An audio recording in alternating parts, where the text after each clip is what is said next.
बूढ़ा बाप लाठी पर बेटी के यहाँ आया। बेटी से कहा कि बेटी तुम मेरे बुढ़ापे का सहारा हो, मेरा तुम्हारे सिवा कोई नहीं है, अपने घर में रहने दो। बेटी ने कहा अभी निकलो, नहीं निकलोगे धक्के मार करके निकाल दूंगी। मोहल्ले के सारे लोग जमा हो गए। उस लड़की से कहा कि तुमको शर्म नहीं आती, तुम्हारा बाप है। कहा कि बाप से तो पूछो कि बाप को शर्म नहीं आती, मैं उसकी बेटी हूं। मेरा बाप इतना बड़ा सूदखोर है, दुनिया से सूद लेता है, लेकिन जब मुझे कर्जे की जरूरत पड़ी, मुसीबत में मैं गिरफ्तार हुई, तो मैंने बाप से कर्जा मांगा, मेरे बाप ने मुझे कर्जा दिया, लेकिन जब वापसी की बारी आई तो मेरे बाप ने मुझसे 1-1 रुपया कर्जे का सूद के साथ वसूल किया है। जब ये बाप मुझे नहीं पहचानता तो मैं भी इसको नहीं पहचानती। राज की बात यह है कि जब आदमी हराम खाता है तो सबकी निगाह से गिर जाता है। एक मिसाल पैगाम खत्म कर रहा हूं। सुपौल का आदमी 1 किलो दूध में 9 किलो पानी मिलाता था और जाकर के बेचता था। उससे लोग कहते थे यार इसमें तो दूध है ही नहीं, पानी है। तो वो कहता था इसमें तो दूध है नहीं, पानी है। तो वो कहता था मैं कसम खाता हूं मैंने पानी में दूध मिलाया है, दूध में पानी नहीं मिलाया। 99 दिन चोर के 1 दिन कोतवाल का। वो दूध बेच करके जब घर लौट रहा था तो उसके बटुए में पैसा था, साइकिल से जा रहा था। उसको पेशाब पखाने की जब हाजत हुई तो वो पाकड़ के दरख्त के नीचे साइकिल रखा, बटुआ रखा, हाजत पूरी करने के लिए तालाब में जब गया, वहां से वापिस आया तो देखा आंख बंद डब्बा गायब। साइकिल तो है, बटुआ है ही। उसने चारों तरफ देखा, नजर नहीं आया। सर जो ऊपर उठाया तो देखा कि वो बंदर के हाथ में बटुआ, और वो पैसा निकाल करके देख रहा कि असली है या जाली है।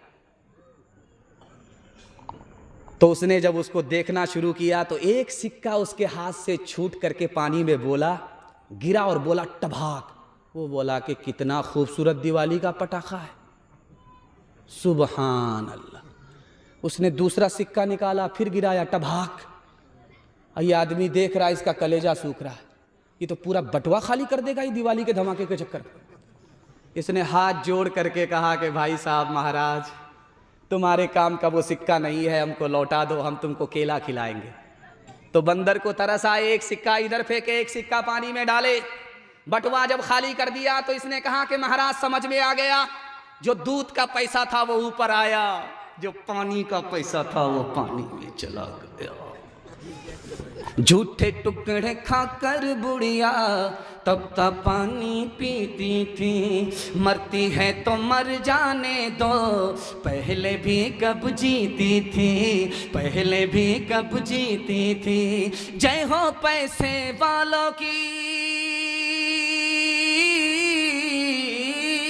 जय हो पैसे वालों की, गेहूं के दलालों की, इनका हद से बढ़ा मुनाफे, कुछ ही कम है डाके से, कुछ ही कम है डाके से। बरसों राम धड़ाके से, बुढ़िया मर गई फाके से। कल युग में भी मरती है, सतयुग में भी मरती थी, ये बुढ़िया इस दुनिया में सदा ही फाके करती थी। जीना उसको रास न था, जीना उसको रास न था, पैसा उसके पास न था, उसके घर को देख के लक्ष्मी मुड़ जाती थी नाके से, मुड़ जाती थी नाके से। बरसों राम धड़ाके से, बुढ़िया मर गई फाके से। हाथ उठाइए, वादा कीजिए हलाल कमाएंगे, हिसाब से खर्च करेंगे इंशाअल्लाह। फ्री में अगर शादी में मिला तो छोड़ेंगे नहीं, हाथ उठा दीजिए इंशाअल्लाह। खैर माशाअल्लाह, इसमें मैंने देख रहा नीयत के कितने पक्के हैं, सब नजर आ रहा है। जवानों के हवाले से पैगाम, आपकी खिदमत में दिल खुश हो गया कि मैं देख रहा हूं कि इस मजमे में बच्चे कम आए, और बच्चों से ज्यादा बूढ़े और बूढ़ों से ज्यादा माशाअल्लाह अल्हम्दुलिल्लाह जवान है। मैं अपने जवानों के वास्ते दुआ करता हूं, अल्लाह हमारे जवानों को दीन दुनी रात चगुनी तरक्की से मालामाल फरमाए। हमारे जवान यहां से लेकर के वहां तक सुनने के लिए तैयार, जोश के साथ हाथ उठाइए इंशाअल्लाह। रात में किसी वक्त में आप उठ करके देखिए और ज़मीन पर टॉर्च मारिए। आपके मोबाइल में टॉर्च होती है, आप उसको मारिए, रात में किसी वक्त में उठिए, ज़मीन पर मारिए, दीवार पर मारिए, तो कोई भी चीज़ हरकत में नहीं होगी सिवाय चूंटी के। चूंटी के सिवा हर चीज़ सुकून में है, सो रही है, मगर चूंटी हरकत में है, सो नहीं रही। सुलेमान अलैहिस्सलाम ने जवानों से कहा कि जवानों, जानते हो, रात में उठ करके देखो चूंटी हरकत में है, दिन में देखो चूंटी हरकत में है, दीवार पर देखो चूंटी हरकत में है, जमीन पर देखो चूंटी हरकत में है। जानते हो क्या करती है ये? चूंटी को पता है कि सर्दी के लिए अभी कमाना है, चूंटी को पता है कि बारिश के लिए अभी कमाना है। रात दिन मेहनत करके चूंटी ने हलाल कमाया, खानदान को भी बचाया, जान को भी बचाया। इस महंगाई में अपनी जान खानदान को बचाना चाहते हो तो चूंटी से सबक लो, रात दिन मेहनत करके हलाल कमाओ, ईमान भी बच जाएगा, जान भी बच जाएगी। एक जवान आया मस्जिद में और कहता है, मालिक दे दो छप्पर फाड़ करके 56 करोड़ की चौथाई। हजरत उमर ने कहा, ओ मजनू, कौन सी दुआ कर रहा है? कहा कि हुजूर ये आशिक की दुआ है, आप इधर ध्यान मत दीजिए। कहा, ओ आशिक के बच्चे, याद रखो, आसमान से सोना बरसता नहीं है, आसमान से चांदी बरसती नहीं है। जरूर मस्जिद में दुआ करो, लेकिन दुआ के बाद मस्जिद में मत रुको, मेहनत के लिए मस्जिद से बाहर निकल जाओ। एक जवान अपने दोस्तों से कह रहा था, मेरी शादी राजा की बेटी से हो रही। उसके दोस्तों ने कहा, कहाँ राजा भोज, कहाँ गंगवा तेली, तुम्हारी शादी राजा की बेटी से कैसे हो रही? कहा, मेरी तरफ से कबूल है, उसकी तरफ से बाकी। हाथ उठाइए, वादा कीजिए, हलाल कमाएंगे, हिसाब से खर्च करेंगे, फ्री में शादी करेंगे अल्लाह पर भरोसा करके। हाथ उठाइए इंशाअल्लाह। अपनी और अपने बेटे की शादी फ्री में करेंगे, हाथ उठा दीजिए इंशाअल्लाह। अच्छा माशाअल्लाह, कुछ लोग हाथ उठाए, वो दूसरी और तीसरी के चक्कर में उनकी बीवी ने चैनल के जरिए से देख लिया हाथ को, तो जहर खिला करके ऐसा मारेगी कि सीधे क़यामत में उठेंगे। हाल न पूछे दर्द न बांटे इस जंगल के लोग, अपना अपना सुख है सबका, अपना अपना सुख। कोई नहीं जो हाथ बढ़ा कर, कोई नहीं जो हाथ बढ़ा कर गिरतों को ले थाम। बाहर से चुप चुप लगता है, अंदर है कोहराम। बाहर से चुप चुप लगता है, अंदर है कोहराम। आपको ये मिसरा मिसदाक के बगैर समझ में नहीं आएगा। मैं मिसदाक को ले आता हूं तो आपको मिसरा ज्यादा समझ में आएगा। कल बारात जाने वाली है, लड़का लड़की को फोन कर रहा है कि तुम्हारे बाप ने 4 चक्का का वादा किया था, 4 चक्का खरीदा है कि नहीं, 4 चक्का खरीदा है कि नहीं। तो लड़की ने उसको तसल्ली दिया, अरे आप परेशान क्यों होते, शादी तो होने दीजिए, पीछे से दे देगा। मतलब उधार है, पीछे से दे देगा। अब उधार का नाम सुन करके उसका दिमाग ऐसा खराब हुआ कि तलवे का खून उसके दिमाग पर आया और वो खिसिया करके कहता है कि तुम्हारे बाप की औकात है 4 चक्का देने की। तो जैसा लड़का वैसी लड़की। लड़की ने कहा कि मेरे बाप की तो औकात है हवाई जहाज देने की, तुम बताओ कि तुम्हारे बाप की औकात है एयरपोर्ट बनाने की। हलवाई की दुकान नाना जी का फातिहा। दीवारों के इस जंगल में भटक रहे इंसान, अपने अपने उलझे दामन झटक रहे इंसान। अपनी बीती छोड़ के आए, अपनी बीती छोड़ के आए, कौन किसी के काम। बाहर से चुप चुप लगता है, अंदर है कोहराम। बाहर से चुप चुप लगता है, अंदर है कोहराम। इतना डूब करके आपने सुना है कि महसूस होता है कि मैं आपको 2 घंटे भी सुनाता रहूं तो आपकी प्यास बाकी रहेगी, बुझेगी नहीं। और इतना गौर से आपने हमको देखा है कि मुझे डर लगता है कि कहीं आपकी नज़र न लग जाए, लेकिन मैं भी चालाक आदमी हूँ, दम करके बैठा हूँ। लगाइए कितनी नज़र लगाते हैं आप।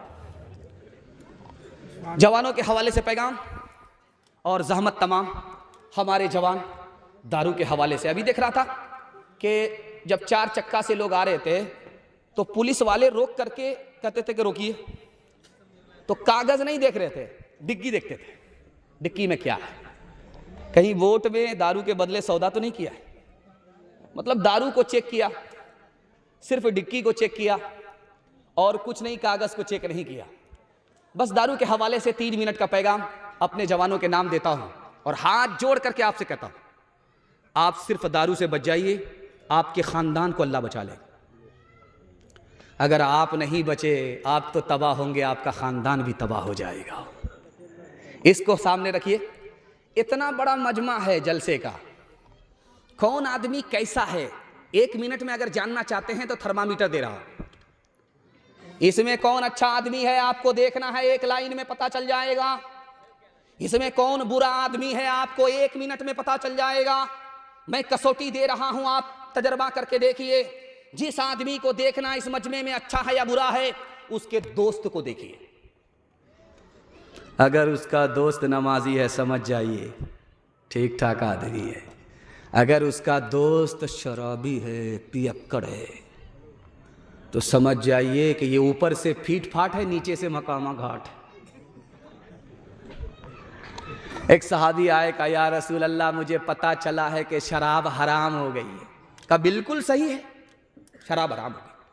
कहा या रसूल अल्लाह, मैं ये शराब किसी को वापस कर सकता हूँ, जिससे खरीदा हूँ उसको वापस कर सकता हूँ? कहा बिल्कुल नहीं।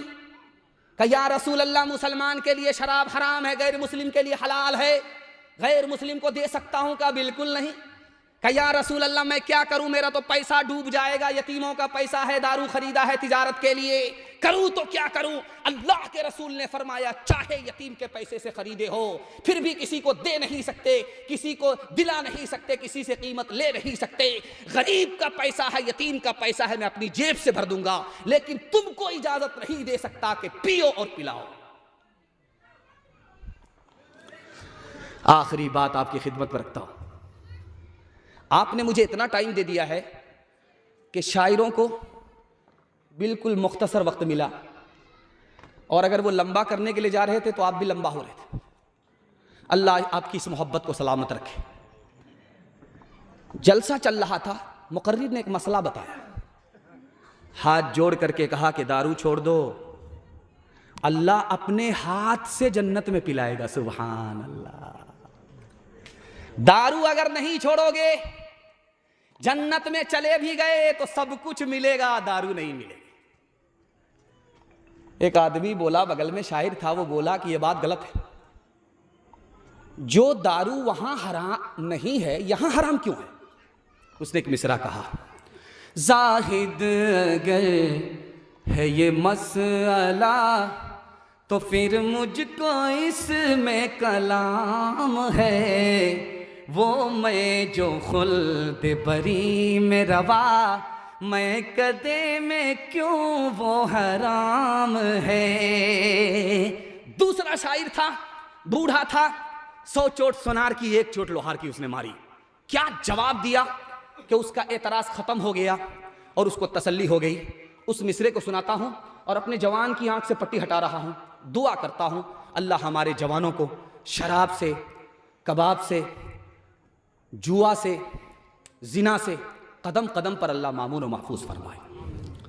उसने कहा, तू भटक इधर उधर के ये, तू बहक न इधर उधर के ये, खुदा का अपना निज़ाम है, खुदा का अपना निज़ाम है, जो वो हुक्म दे तो हलाल है, जो वो हुक्म दे तो हराम है, जो वो हुक्म दे तो हलाल है, जो वो हुक्म दे तो हराम है। नफ्स के ताबे हुए ईमान रुखसत हो गया, हो ज़नाने में घुसे, मेहमान रुखसत हो गया। मैं उन्होंने पी अब उनके पास क्यों कर दिल लगे, मैं उन्होंने पी अब उनके पास क्यों कर दिल लगे, मैं उन्होंने पी अब उनके पास क्यों कर दिल लगे। जानवर एक रह गया, इंसान रुखसत हो गया। जानवर एक रह गया, इंसान रुखसत हो गया। मर्दों के हवाले से आखिरी पैगाम, ज़हमत तमाम। मैं जब मेहमान खाने में आया तो कारी कैसर साहब ने कहा कि मुफ्ती साहब ये पैगाम आना चाहिए, वो पैगाम आना चाहिए। मैं समझ गया कि ये बीमारी हर जगह है, जहाँ भी मुसलमान वहाँ ये बीमारी, कि हमारे घर का झगड़ा घर में हल होता ही नहीं है, सीधा अदालत में चला जाता है। और मारवाड़ियों का झगड़ा घर में हल हो जाता है, अदालत जाता ही नहीं है। हमारे घर में अगर कोई ऊपर जाए उसकी टांग खींच करके नीचे लाते हैं, बेटा इतनी जल्दी ऊपर जाने की जरूरत नहीं, बराबर में रहो। और मारवाड़ियों में कोई नीचे गया तो सब लोग मिल करके उसको संभालते हैं। इसलिए वो तरक्की का आसमान छू रहे हैं और हम जिल्लत की पस्ती में जा रहे हैं। दुआ करता हूं अल्लाह हमारे घर में, घर घर में, मस्जिद में, मसलक में इत्तिहाद और इत्तिफाक का मज़ाहिरा फरमाए। यहां से लेकर के वहां तक सुनने के लिए तैयार, जोश के साथ हाथ उठाइए इंशाअल्लाह। अलीगढ़ 1875 में बनाया सर सैयद अहमद खान साहब ने। दुआ कीजिए अल्लाह उनकी कब्र को नूर से भर दे। सर सैयद अहमद खान साहब जब अलीगढ़ यूनिवर्सिटी बना रहे थे तो कुछ लोग उसके खिलाफ कुफ्र का फतवा ले रहे थे। सर सैयद अहमद खान साहब को लोग काफिर बता रहे थे, लेकिन सर सैयद अहमद साहब के ज़र्फ पर आप कुर्बान जाइए, उन्होंने मलामत करने वाले की कोई परवाह नहीं। बिल्कुल हाथी पास हो चुका, सिर्फ दुम फंसी है, एक झटका लगेगा पास हो जाएगी इंशाअल्लाह। सर सैयद अहमद खान साहब ने कहा, गोरखपुर के एक आलिम थे, उनका नाम था मौलवी अली बख्श। सर सैयद अहमद खान साहब के खिलाफ कुफ्र का फतवा लेने के लिए कहां चले गए? सीधा मक्का चले गए। जब सर सैयद अहमद खान साहब को पता चला कि कोई मुझको काफिर बनाने के लिए मक्का गया है, तो उन्होंने कितना खूबसूरत तबसरा किया, वो आपकी खिदमत में रखता हूं। अल्लाह ज़र्फ दे तो ऐसा ज़र्फ दे, इत्तिहाद दे, मोहब्बत दे तो ऐसी मोहब्बत, ऐसा इत्तिहाद दे। उन्होंने कहा कि मौलवी अली बख्श मेरे खिलाफ कुफ्र का फतवा लेने के लिए गोरखपुर से मक्का गए। वाह रे मेरा कुफ्र, मेरे कुफ्र के सदके में वो हाजी हो गए। सुभान अल्लाह, मेरा कुफ्र भी क्या कुफ्र है, किसी को हाजी बना देता है। आपका रमजान का महीना गुजरा है, रमजान का महीना गुजरा है, तो चाहे पटना हो चाहे कलकत्ता हो, अलविदा जुमा में एक ऐलान हुआ है। उस ऐलान पर इस पैगाम को ख़त्म कर रहा हूं और दुआ करता हूं अल्लाह आपस का इत्तिहाद और इत्तिफाक हम सबको नसीब फरमाए। तो उसमें ऐलान ये था, इमाम साहब माइक लेकर के खड़े होकर के बोले, लोगों ये अलविदा जुमा है, इसके बाद रमज़ान का कोई जुमा नहीं है, ईद की नमाज है। याद रखो ईद की नमाज ईदगाह में इतने बजे होगी, 8:30 बजे होगी, 9:30 बजे होगी, 8 बजे होगी, 9 बजे होगी। ऐलान हो गया। एक आदमी तैश में आकर के खड़ा हुआ, कहा इमाम साहब गलत ऐलान किए, ऐलान वापस लीजिए। ईद की नमाज अगर आप मस्जिद में पढ़ेंगे तो मैं पढ़ूंगा आपके पीछे, अगर ईद की नमाज ईदगाह में पढ़ेंगे मैं कभी नहीं पढ़ूंगा। तो इमाम साहब ने करीब बुला करके कहा, अल्लाह का बंदा, जुमा की नमाज नहीं है, ईद की नमाज है, आम हालत में ईदगाह में पढ़ी जाती है, तुमको क्या परेशानी है? कहा परेशानी, मेरे भाई का मुझसे 10 साल से केस चल रहा है, वो हमेशा ईदगाह में नमाज पढ़ता है, वो मनहूस जब तक ईदगाह में नमाज पढ़ेगा मैं नहीं पढ़ूंगा। तो समझ में आ गया कि ये घर से चोट खाया हुआ है। बुला करके कहा कि तुम्हारा मसला चुटकी में हल कर देते हैं। वो एक किनारे में ईदगाह में नमाज पढ़ेगा, तुम दूसरे किनारे में ईदगाह में नमाज पढ़ना। जब नमाज ख़त्म हो जाएगी तो वो अलग रास्ते से चला जाएगा, तुम अलग रास्ते से चले जाओगे। फिर भी खफा होकर के कहता कि आप एक किनारे की बात करते हैं, अगर मुझे पता चल गया कि मेरा भाई जन्नत में गया है तो मैं जन्नत में भी नहीं जाऊँ। हाथ उठाइए, वादा कीजिए, मोहब्बत से जिएंगे, मोहब्बत से मरेंगे। 3 दिन इख्तलाफ रहेगा, उसके बाद इख्तलाफ ख़त्म हो जाएगा। हाथ उठाइए इंशाअल्लाह। दामाद बेटी का झगड़ा, दामाद सीधा जेल। हाथ उठा दीजिए इंशाअल्लाह। जिंदाबाद जिंदाबाद ऐ मोहब्बत जिंदाबाद, जिंदाबाद जिंदाबाद ऐ मोहब्बत जिंदाबाद। मंदिर में तू, मस्जिद में तू ही है ईमानों में, मुरली की तानों में तू, और तू ही है आज़ानों में। मुरली की तानों में तू, और तू ही है आज़ानों में। तेरे ही दम से,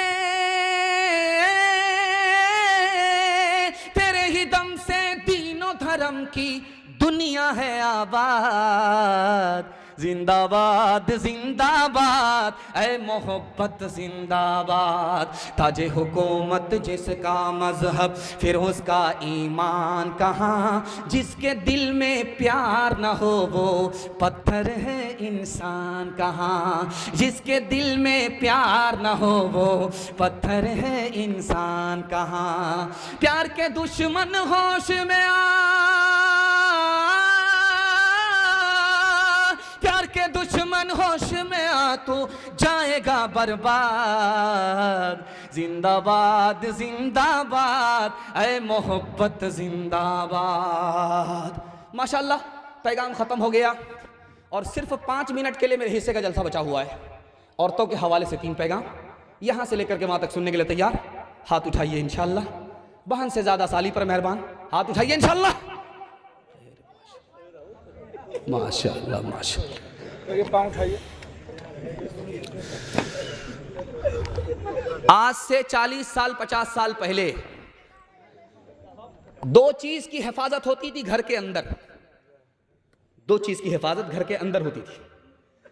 एक थी दौलत, उसकी हिफाजत भी घर के अंदर होती थी। और दूसरी चीज थी औरत, औरत की भी हिफाजत घर के अंदर होती थी। 40 साल गुजरने के बाद जमाना बदल गया। जो दौलत घर के अंदर थी वो घर से निकल करके बैंक में पहुंच गई। जो औरत घर के अंदर थी वो घर से निकल करके बाजार में पहुंच गई। न ईमान सलामत है, न आबरू की हिफाजत है। दूसरे नमूने को बहुत ध्यान से सुनिएगा। कुछ औरत को देखिएगा, समाज में बुर्का होता है जिस्म में, और चेहरे पे नकाब होता है। जिंदा रही, बुर्के के साथ रही, नकाब के साथ रही। इंतकाल कर गई तो वसीयत करके जा रही है कि मेरे जनाजे को दफन करना तो रात में दफन करना, ताकि लोगों को पता ना चले कि लंबी थी या नाटी थी या दुबली थी कि पतली थी। नसीहत करके जा रही है। लिखने वाले ने लिखा कि जानते हो ये बुर्का जो जिस्म के ऊपर है, चेहरे पर जो नकाब है, इस्लाम की जबान में इसको क्या कहा जाता है? सत्तारुल उयूब। सत्तारुल उयूब का मतलब है अगर ये औरत बुर्के के साथ दुनिया में जिंदा रही तो अल्लाह कदम कदम पर उसके ऐब को छुपाएगा। अगर ये औरत उसी हाल में मर गई तो अल्लाह इस पर्दे की वजह से, बुर्के की वजह से उसके एक एक गुनाह को माफ कर देगा। लड़की आगे आगे जा रही थी, लड़का पीछे था। तो लड़की ने पलट करके देखा, जान न पहचान, कहां से आए मेहमान? तो लड़का बोला, मैं तुम्हारे ऊपर आशिक हूं। कहा, आशिक के बच्चे अभी पता चल जाएगा कि तुम डुप्लीकेट हो कि ओरिजिनल हो। 2 मिनट में पता चल जाएगा। लड़की ने कहा कि अरे तुम मुझ पर क्या आशिक हो? मेरे पीछे जो मेरी बहन आ रही है मुझसे ज्यादा खूबसूरत है। अगर आशिक होना तो उसके ऊपर आशिक हो जाओ। अब ये मजनू इसको छोड़ करके उधर ताक झांक कर रहा है। लड़की ने दोनों गाल में 2 तमाचा मार करके बंदर की तरह लाल कर दिया। कहा कि तुम ओरिजिनल नहीं हो, डुप्लीकेट हो। अगर तुम मुझ पर आशिक होते तो मेरी तरफ ध्यान होता, दूसरे की तरफ ताक झांक नहीं करते। अपने घर की औरत की आबरू और ईमान की हम खुद हिफाजत करेंगे। हाथ उठाइए इंशाअल्लाह। खुली फिरती हैं जो आज़ाद, वो ख़तरे में रहती हैं। हिफाजत से हमारी मुर्गियाँ डरबे में रहती हैं। बुज़ुर्गों की शराफत का भरम रखने में रहती हैं। हमेशा ख़ानदानियों रते पर्दे में रहती हैं। खुला एक आसमां दे इनको उड़ने के लिए मौला,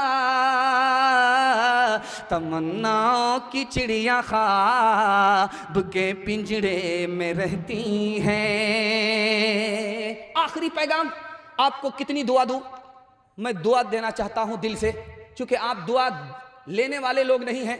आपने ऐसा काम किया है, सुन करके ऐसा हक अदा किया है कि दुआ देने वाले आपको दुआ देने पर मजबूर हो गए। मैं आपकी जवान बेटी के वास्ते दुआ करता हूं, कबूलियत की घड़ी में अल्लाह उसकी आबरू और ईमान की कदम कदम पर हिफाजत फरमाए। पाकिस्तान के एक आलिम थे, उनका नाम था अल्लामा शब्बीर अहमद उस्मानी। उन्होंने कहा कि आपको पता है दुनिया की जन्नत कहाँ है? दुनिया की जन्नत। तो लोगों ने कहा कि हजरत बताइए दुनिया की जन्नत कहाँ है? कहा कि दुनिया की जन्नत को अगर देखना चाहते हो, जैसा सुकून जन्नत में वैसा सुकून इस दुनिया की जन्नत में, जानते हो कहाँ है? तो मैं बता रहा हूं, जिस घर में बीवी एक हो, शौहर नेक हो, वो दुनिया की जन्नत है। उसमें ऐसा सुकून मिलता है जो जन्नत में मिला करता है। एक आदमी अल्लाह के यहां क़यामत में जब जाएगा तो अल्लाह फरिश्ते से पूछेगा इसके नामे अमाल को चेक करो, नेकी है? तो फरिश्ते इधर से उल्टा करके देखेंगे, उधर से उल्टा करके देखेंगे, हाथ जोड़ करके फरिश्ते कहेंगे मालिक एक भी नेकी नहीं है, गुनाह से नामे अमाल भरा हुआ। तो फरिश्ते कहेंगे अब इसके लिए क्या किया जाए? इसको जन्नत से निकाला जाए, जहन्नम में दाखिल किया जाए, या जन्नत और दोज़ख दोनों से अलग कर दिया जाए? मालिक इसके लिए क्या किया जाए? तो खुदा की तरफ से ऐलान होगा इसको जन्नत में दाखिल करो। चाहे नेकी नहीं है, लेकिन एक काम ये करता था, अपनी बीवी पर मेहरबान था, करम करता था, सितम नहीं करता था। अपने बच्चे पर मेहरबान था, करम करता था, सितम नहीं करता था। जलसा में एक मसला बताया आलिम दीन ने। अभी एक बात आपको बता रहा था कि कारी साहब जब खड़े हुए तो कहा, जब वो पढ़ रहे थे तो इनाम आ रहा था, जब मस्जिद का नाम आया तो इनाम रुक गया। आपको हैरत होगी कि ऐसा कैसे हुआ, लेकिन जो मुताला आपकी खिदमत पर रखता हूं आपका दिल मजबूत हो जाए। ऐसा हुआ क्यों? इनाम आ रहा था, बरस रहा था, लेकिन जैसे उन्होंने मस्जिद का नाम लिया इनाम रुक गया। बता रहा हूं, राज सुनिए। जब आदमी 10 रुपया लेकर के खड़ा होता है मस्जिद मदरसा में सदका देने के लिए, तो 70 शैतान उसको रोकता है। कितना? 70 शैतान उसको रोकता है। इसलिए आप देखेंगे कि मस्जिद का नाम आया तो लोग आए ही नहीं। जेब में पैसा ज़रूर था लेकिन नहीं आए, शैतान ने अपना काम कर दिया। 10 रुपया लेकर के कोई निकले सदका के लिए तो 70 शैतान रोकता है। 2 मिनट में आपका जलसा ख़त्म हो रहा है, 70 शैतान रोकता है। एक आदमी खड़ा हुआ 20 से बोला कि आज मैं 10,000 रुपया सदका खैरात करके आता हूँ, देखता हूँ कौन शैतान मुझको रोकता है। शैतान को पछाड़ करके मैं आ रहा हूँ। वो जलसा से निकला, घर पहुंचा, जैसे उसने संदूक खोला, 10,000 की गड्डी को हाथ में लिया, अब जेब में लेने वाला था, उसकी बीवी ने हाथ पकड़ लिया। कहाँ ले जा रहे? कहा सदका करने।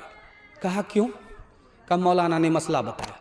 कहा तुम्हारी भी खैरियत लूंगा, तुम्हारे मौलवी भी खैरियत लूंगा, भलाई इसी में, जैसा जहां पैसा है वहीं रखो। अब वो वापिस आकर के मजमे में बैठ गया मुंह लटका करके। अब मौलाना ने कहा, अरे सीना तान करके गए थे कि आज खैरात करके आऊंगा, 70 शैतान को शिकस्त दे करके आऊंगा, अरे वहां से आए मुंह लटका करके, सर झुका करके क्यों बैठ गए? उसने कितनी प्यारी बात कही। उसने कहा कि 70 शैतान को शिकस्त दे करके आ रहा हूं। 70 शैतान को तो मैंने शिकस्त दे दिया, लेकिन शैतान की खाला से हार गया। कौन किसे का हबीब होता है, कौन किसका रकीब होता है, कौन किसका। यूं ही बन जाते हैं वहाँ रिश्ते, यूं ही बन जाते हैं वहाँ रिश्ते, जहाँ जिसका नसीब होता है, जहाँ जिसका। जलसा ख़त्म हो गया। मेरी आदत है जब मैं मजमे से खुश होता हूँ तो अपनी तरफ से फाव दे करके जाता हूँ। जब मछली लोग खरीदते हैं बराबर बराबर डंडी होती है, फाव 2-4 तो दीजिए ना। 2-4 के चक्कर में 1.5 किलो कर लेते। 1 किलो का पैसा 1.5 किलो। वो फाव दे करके मैं आपकी खिदमत से रुखसत होना चाहता हूँ। आप लोग सुनने के लिए तैयार हैं? माँ बाप की खिदमत करेंगे? माँ बाप मर गए, दुआएं मगफिरत करेंगे? हाथ उठाइए इंशाअल्लाह। बूढ़ा पीछे पीछे चल रहा था, जवान आगे। अल्लाह के रसूल ने रोक करके पूछा, ये बूढ़ा कौन है जिस तुम्हारे पीछे पीछे चल रहा? कहा मेरा बाप है। कहा सुबहान अल्लाह। अगर ये तुम्हारा बाप है तो बाप से आगे मत चलना। अगर ये तुम्हारा बाप है तो बाप से पहले मत बैठना। अगर ये तुम्हारा बाप है, बीमारी और बुढ़ापे की वजह से कपड़े में पेशाब कर दे तो उसके कपड़े को इस तरह धोना जैसे बचपन में मोहब्बत से तुम्हारे पेशाब को धोया है। बेटा नाफरमान हुआ, दोजख में पहुंच गया। उसके माँ बाप अपने माँ बाप के नाफरमान हुए, वो दोजख में पहुंच गए। आखिरी मिसाल, पैगाम खत्म कर रहा। तो दोजख में बेटा भी जल रहा है, माँ बाप को देख रहा है। माँ बाप भी जल रहे हैं, बेटे को देख रहे। तो बेटा खुदा से कहता है, मालिक मैं आग में जल रहा हूं, मुझे इसकी कोई परवाह नहीं है, लेकिन मेरे माँ बाप आग में जल रहे हैं, मैं बहुत शर्मिंदा हूं। मेरे खुदा मेरे माँ बाप को, मेरे माँ बाप के गुनाह को मेरे सर पर डाल दो। मेरे माँ बाप को जहन्नम से निकाल दो, जन्नत में दाखिल कर दो। माँ बाप के गुनाह की सजा मुझको दो। तो खुदा कहेगा, लो भाई, सुबहान अल्लाह, ये तो माँ बाप का दुनिया में बहुत बड़ा नाफरमान था, और आखिरत में ये अपने माँ बाप का तरफदार बन करके माँ बाप को दोज़ख से निकालना चाहता है। खुदा बोलेगा कि तुम्हारी अदा मुझको पसंद आई, चलो तुम अपने माँ बाप के हाथ को पकड़ो, माँ बाप के साथ जन्नत में चले जाओ। माँ बाप के खैर खा को मैं दोज़ख में नहीं रखा करता। हाथ उठाइए, वादा कीजिए माँ बाप की खिदमत होगी इंशाअल्लाह। बीवी जब मर जाएगी तब खिदमत होगी इंशाअल्लाह। शादी से पहले माँ बाप को, शादी के बाद सास ससुर को कमा करके खिलाएंगे इंशाअल्लाह। वो थे महरूम, माशाअल्लाह। अल्लाह उनके सदक़े को कबूल फरमाए, उनकी इज़्ज़त आबरू की कदम कदम पर अल्लाह हिफाजत फरमाए। फ़ातिमा और आयशा का नमूना बनाए, जन्नत जाने वाली, जन्नत ले जाने वाली बनाए। वो थे महरूम मगर तुझे को पढ़ाया भी है, हो पसीना तेरी खातिर तो बहाया भी है, हो पसीना सर उठा के जो तू रहता है आज शाह में, सर उठा के जो रहता है तू शाह में, ये तेरे बाप का सदका है, इस काबिल बनाया है, ये तेरे बाप का। एक बार आपके माँ बाप के लिए मैं दुआ करता हूँ, और माँ बाप की खिदमत के लिए आपके लिए दुआ करता हूँ। आपके माँ बाप को आपकी दुआ की बरकत से अल्लाह जन्नतुल फिरदौस में जगह अता फरमाए, और आपकी को अल्लाह माँ बाप की खिदमत के सदक़े में जन्नतुल फिरदौस में जगह अता फरमाए। हाथ उठाइए, वादा कीजिए बीवी से पूछ करके दाढ़ी रखेंगे इंशाअल्लाह। खैर माशाअल्लाह, जगह पर आ गए, बड़ी जल्दी जगह पर आए, वरना तो मैं जनाजा ही पढ़ा देता। तीसरा पैगाम आपकी खिदमत में रखता हूँ छोटे छोटे बच्चों के हवाले से। और आपके बच्चों को कबूलियत की घड़ी में, जबकि खुदा आसमान पर खुदा आ चुका है, दुआ करता हूँ अल्लाह आपके बच्चों को इल्म से, हुनर से माला माल फरमाए, अच्छा इंसान बनाए, अच्छा मुसलमान बनाए। अल्लाह के रसूल के पास जब माल आता था तो मस्जिद में खड़े खड़े बांट देते थे। जब माल आया तो लेने वाला ही नहीं। अल्लाह के रसूल ने कहा, अबू हुरैरा दरवाजे पर जाओ, कोई मिले लेकर के आओ, ये माल उसे दे दो। गए, वापिस आए का कोई नहीं है, फिर भेजा, फिर वापिस आए कोई नहीं है, फिर भेजा, फिर वापिस आए कोई नहीं है। कहा, अबू हुरैरा जब कोई नहीं है तो तुम ही ये माल लेकर के जाओ। हजरत अबू हुरैरा हाथ जोड़ करके खड़े हुए, अल्लाह के रसूल हमको ये माल नहीं चाहिए, हमको वो इल्म चाहिए जो आपके सीने के अंदर है, हमें तो वो इल्म चाहिए। इस दौलत को ठुकरा दी, उस दौलत इल्म को हासिल किया। 5400 हदीस के हाफिज बन करके उम्मत को रिवायत की और वक्त का गवर्नर बन गए। सुबह जब होगी तो आपका एक बच्चा स्कूल की तरफ जाएगा, सुबह जब होगी एक बच्चा आपका मदरसे की तरफ जाएगा। इमाम मुल्ला अली कारी के हवाले से पैगाम आपकी खिदमत में रखता हूं, अल्लाह उनकी कब्र को नूर से भरते। आपका बच्चा सुबह को उठा है, एक बच्चा स्कूल की तरफ गया है और दूसरा बच्चा मदरसे की तरफ गया है। तो जो बच्चा मदरसे की तरफ गया है, अभी मदरसा पहुंचा नहीं है, उसके लिए चूटी भी दुआ करती है और मछली भी दुआ करती। मुल्ला अली कारी रहमतुल्लाह अलैह लिखते हैं कि चूटी सबसे छोटी मखलूक है, मछली दरिया के अंदर रहने वाली बड़ी छोटी मखलूक है। चूटी हराम मखलूक है, उसको खा नहीं सकते। मछली हलाल मखलूक है, उसको खाया जाता है। और जो मछली मखलूक है खाने वाली वो दरिया के अंदर है, जो चूटी हराम मखलूक है उसको खा नहीं सकते, वो दरिया से बाहर है। मतलब साफ है कि आपका बच्चा इधर मदरसे की तरफ गया, हर छोटी बड़ी मखलूक उसके लिए दुआ कर रही है, हराम हलाल दोनों मखलूक दुआ कर रही है। जो दरिया के अंदर है, जो दरिया से बाहर है, दोनों दुआ कर रही है। सोपोल का बच्चा सोपोल से निकला लंदन पढ़ने के लिए, बाप ने भेजा। तो जब जा रहा था तो नाना मामू चच्चा सबको पहचान रहा था। जब पढ़ करके आया कोट पतलून में तो बाप से ही कहता, तुम कौन हो? उसका बाप बड़ा सियाना था, कहा हमको नहीं पहचाने, तुम्हारी माँ का भतार है, तुम्हारी माँ हमारी जोरू है। स्कूल में कॉलेज में पढ़ाओ इन्हें, लेकिन आसार ज़माना भी दिखाओ इन्हें, लेकिन आसार ज़माना भी दिखाओ इन्हें, लेकिन बच्चों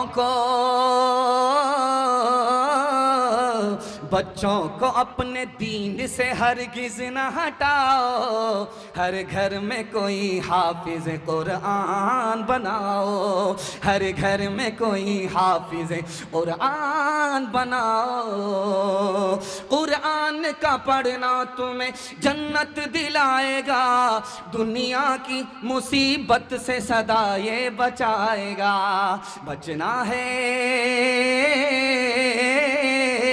बचना है जहन्नम से तो ईमान बचाओ, हर घर में कोई हाफिज़ कुरान बनाओ।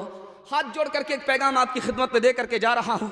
उम्मीद करता हूँ कि आप बेदारी के माहौल में सुन रहे हैं, आपके बच्चे का मुस्तकबिल रोशन होगा। आप डॉक्टर बाद में बनाइए, पहले अपने बच्चे को दीन की तालीम से मुसलमान बनाइए। हाथ उठाइए, अपने बच्चे को मुसलमान बनाएंगे। डॉक्टर का फीस नगद, मदरसे का चंदा उधार। हाथ उठा दीजिए इंशाअल्लाह। खैर माशाल्लाह चाचा, मैंने आपको देख लिया है, आप दोनों तरफ से आए, कन्या के भी मामू हैं, दुल्हा के भी मामू हैं। खैर अल्लाह हमारे सुनाने को, आपके सुनने को बेहद कबूल फरमाए। कुरान के हवाले से पैगाम, ज़हमत तमाम। जलसे में, मदरसे में, मस्जिद में, गांव में जलसा होता था, मगर एक आदमी जलसा सुनता नहीं था। उससे किसी ने पूछा कि बस्ती में जब भी जलसा होता है तुम जलसा क्यों नहीं सुनते? कम मैं रोज़ अपनी बीवी की गाली सुनता हूँ, हमको क्या ज़रूरत है जलसा सुनने की। चौथा पैगाम कुरान के हवाले से आपकी खिदमत में रखता हूँ और दुआ करता हूँ अल्लाह ज़मीन की पस्ती से कुरान की बरकत हम सबको उठाए और इज़्ज़त की बुलंदी हम सबको अता फरमाए। अभी आपने देखा होगा कि देवबंद में अमीर खान मुत्तकी फॉरेन मिनिस्टर अफ़गानिस्तान के तालिबान के आए तो पूरा हुजूम देवबंद में इतना बड़ा था कि लोग चलते चलते थक गए, पैर में दर्द होने लगा। देवबंद इतना बड़ा है कि कोई अगर पैदल चलना चाहे तो पैर फूल जाएगा, इतना लंबा चौड़ा है। इस मुल्क के वजीर तालीम थे, उनका नाम था मौलाना अबुल कलाम आज़ाद। दुआ कीजिए अल्लाह उनकी कब्र को नूर से भर दे। वो देवबंद देखने के लिए जब आए तो पैदल घूम रहे थे, इधर घूम रहे थे, इधर मुआयना कर रहे थे, उधर मुआयना कर रहे थे। मुआयना हो रहा है, पैर फूल गया, पैर में दर्द होने लगा, पूरा सर भारी हो गया। उसके बाद हाथ जोड़ करके कहने लगे मैं थक गया हूं, मेरा पैर दर्द कर रहा है, मेरी थकावट का इलाज करो। अब इतना बड़ा आलिम कह रहा है कि मेरी थकावट का इलाज करो तो लोग समझे नहीं, कहा कि मैं कैसे इलाज करूं। कह रहे अल्लाह का बंदा, मेरी थकावट का इलाज ये है कि तुम अच्छे किसी कारी को कुरान पढ़ने के लिए बुलाओ, वो कुरान सुनाएगा और मेरी थकावट दूर हो जाएगी। रोम का एक बादशाह था, उसका नाम था कैसर। उसके सर में जब दर्द हुआ तो पूरी दुनिया के डॉक्टर को उसने बुलाया, लेकिन उसका दर्द नहीं छूटा। उतने आजिज आकर के हजरत उमर को खत लिखा, हुजूर करें तो क्या करें, मेरे सर का दर्द ही नहीं छूट रहा है। तो हजरत उमर ने एक टोपी भेज करके कहा कि इसको जैसे सर में लगाओगे तुम्हारा दर्द खत्म हो जाएगा। टोपी जैसे ही हजरत उमर की खिदमत से आई, उसने जैसे ही सर पे लगाया, सर का दर्द खत्म हो गया। उसने आजमा करके देखा कि टोपी की वजह से दर्द खत्म हुआ है या किसी और वजह से। उसने टोपी को उतार करके देखा, दर्द शुरू हो गया। फिर टोपी को पहना, दर्द खत्म हो गया। उसने सोचा कि आखिर इस टोपी में जादू क्या है। कैंची लेकर के काट करके देखा, एक पर्ची निकली। पर्ची को खोल करके पढ़ा तो उसमें बिस्मिल्लाहिर्रहमानिर्रहीम लिखा हुआ था। उसने कहा कि बिस्मिल्लाहिर्रहमानिर्रहीम कुरान की एक आयत है। जब एक आयत का ये हाल है तो पूरे कुरान का क्या हाल होगा।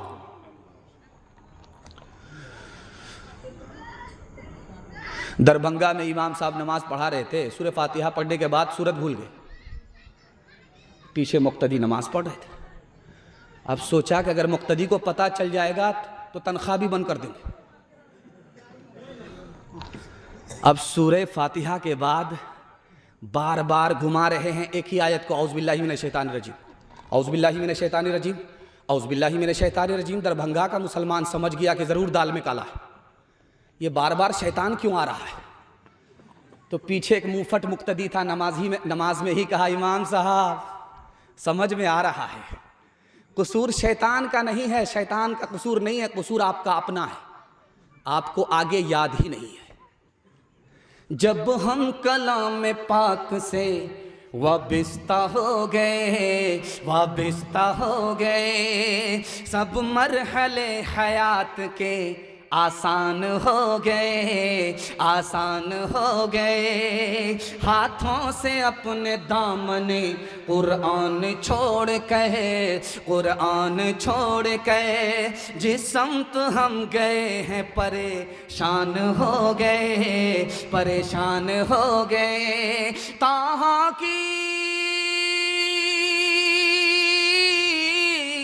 ताहा की आयतों पे जो नजरे उमर पड़ी, एक लख्त कलमा पढ़ के मुसलमान हो गए, मुसलमान हो गए। एक लख्त कलमा पढ़ के मुसलमान हो गए।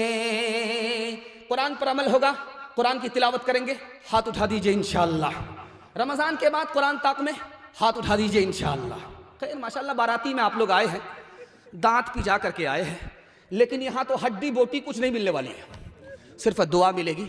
जिंदा रहेंगे तो जिंदगी मिलेगी, मर गए तो कुरान खानी मिलेगी, इसके अलावा कुछ नहीं मिलेगा। पांचवा पैगाम यहाँ से लेकर के वहां तक बेदारी के माहौल में सुनने के लिए तैयार है? जोश के साथ हाथ उठाइए इंशाअल्लाह। दुनिया और आखिरत के हवाले से आपकी खिदमत पे पैगाम है। जिस वक्त हज़रत अक़दस मौलाना अलाउद्दीन साहब सुना रहे थे तो वो घबरा रहे थे। कुछ लोग यहाँ थे, कुछ लोग कहीं थे, लेकिन मैंने देखा जहाँ खाना पक रहा था वहाँ ज़्यादा थे। समझ में आ गया था कि रूहानी ग़िज़ा चाहिए या जिस्मानी ग़िज़ा चाहिए। बड़ा खूबसूरत पैगाम आपकी खिदमत में रखता हूँ। अभी आप देख रहे हैं, मैं आपके सामने हूँ, बयान कर रहा हूँ। अक्टूबर का महीना ख़त्म हो रहा, सर्दी आ गई है, लेकिन पसीना छूट रहा। ये नहीं, पंखा मत चलाइए, पंखा मत चलाइए। जितना पसीना छूटेगा उतना सवाब मिलेगा, वरना बंगाली भाई किसका खाया पिया घस का। तो मैं ये कहना चाह रहा था कि आप देखिए, मैं आपके सामने बैठा हूँ, सर्दी का ज़माना है, लेकिन पसीना छूट रहा है।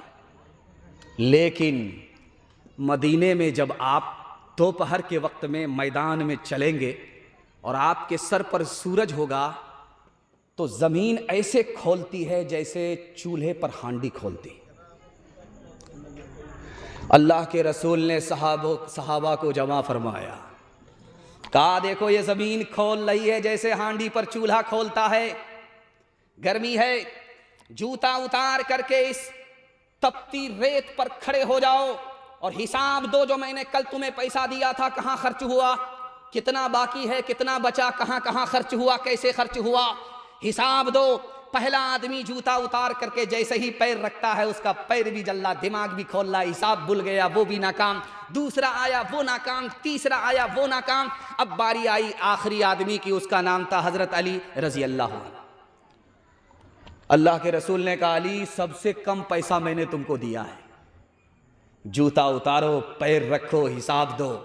फटाफट हिसाब दिया, फटाफट हिसाब दिया, झटाझट हिसाब दिया, फटाफट हिसाब दिया। अल्लाह के रसूल ने उस मौके से कहा, लोगों दुनिया में तुम्हारे पास ज़रूरत से जितना कम पैसा होगा हिसाब उतना आसान होगा, ज़रूरत से जितना ज़्यादा पैसा होगा हिसाब उतना मुश्किल होगा।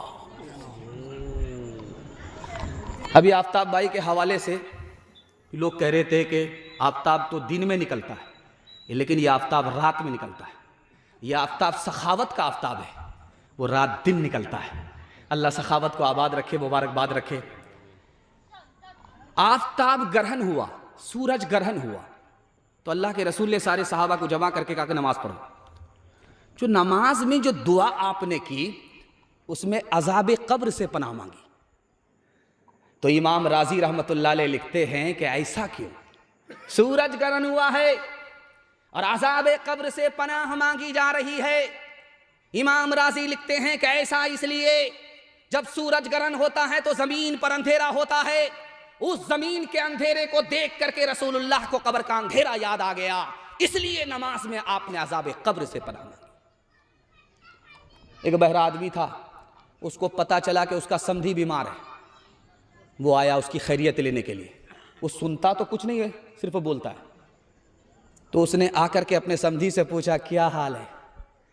उसके समधी ने खिसिया करके कहा मर रहा हूं। कहा सुबहान अल्लाह, मुबारक। बहरा आदमी है, कुछ सुनता तो है नहीं। उसने दूसरा सवाल पूछा कि क्या खा रहे हो। उसने गुस्से में कहा जहर खा रहा। कहा बहुत अच्छी दवाई है, रात दिन पाबंदी से खाते रहो। तीसरा सवाल उसने पूछा कि तुम्हारा कौन से डॉक्टर से इलाज चल रहा है। तो मूड में था नहीं बताने के, वो कह दिया कि मलकुल मौत से। तो बोला कि बहुत अच्छा डॉक्टर है, इतना बढ़िया इलाज करेगा कि पूरा इलाज करके ही छोड़ेगा। किसी गुलफाम को कफना रहा हूं, जनाजा हुस्न का दफना रहा हूं। किसी गुलफाम को कफना रहा हूँ, जनाजा हुस्न का दफना रहा हूँ। लगाना दिल का उन फानी बुतों से, लगाना दिल का उन फानी बुतों से। अब बस है दिल को ये समझा रहा हूँ, अब बस है दिल को ये समझा रहा हूँ। माशाअल्लाह, बहुत अच्छा आपने सुना। एक बस्ती में जलसा जब ख़त्म हुआ तो लोग चले गए जलसा सुन करके, तो सब लोग बदल गए मगर एक आदमी बराबर गुनाह कर रहा है। उसको लोगों ने ताना मारा कि जलसा सुन करके क्या फ़ायदा हुआ, सब लोग बदल गए, तुम मगर नहीं बदले, बराबर गुनाह कर रहे हो। तो वो बोलता है कि सब कुछ वहीं माफ हो गया, इसलिए नए सिरे से गुनाह कर रहा।